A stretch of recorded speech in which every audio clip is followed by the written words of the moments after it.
let me walk you through yet another wonder of the human body. انسانوں کی انفادیات اس کے چلنے میں بھی دیکھی جا سکتی ہے. انسان مخصوص ہے کیونکہ وہ مکمل طور پہ سیدھا چلتا ہے. اس طرح سے چلنے پہ ہمارے ہاتھ دیگر استعمال کرنے کے لیے فارغ ہو جاتے ہیں.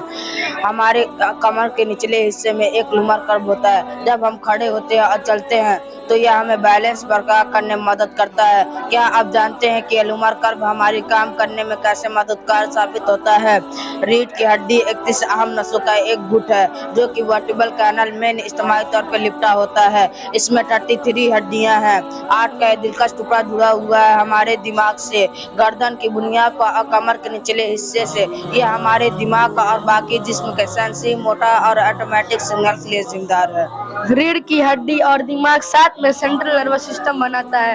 یہ ہمارے جسم کا مین ریلے اسٹیشن ہے. ہمارے جسم ساری بنیادی افعال جیسے سانس لینا، چلنا، بات کرنا مختلف تحریک کرتا ہے. سینٹرل نروس سسٹم کے بغیر زندہ رہنا تقریباً ناممکن ہے. اس طرح سے یہ ہمارے جسم کے لیے اتنا ضروری ہے. یہی وجہ ہے کہ ایک خراب سینٹرل نروس سسٹم پورے جسم کو اپاہج کر دیتا ہے چاہے وہ شخص زندہ ہو. جزاک اللہ خیر.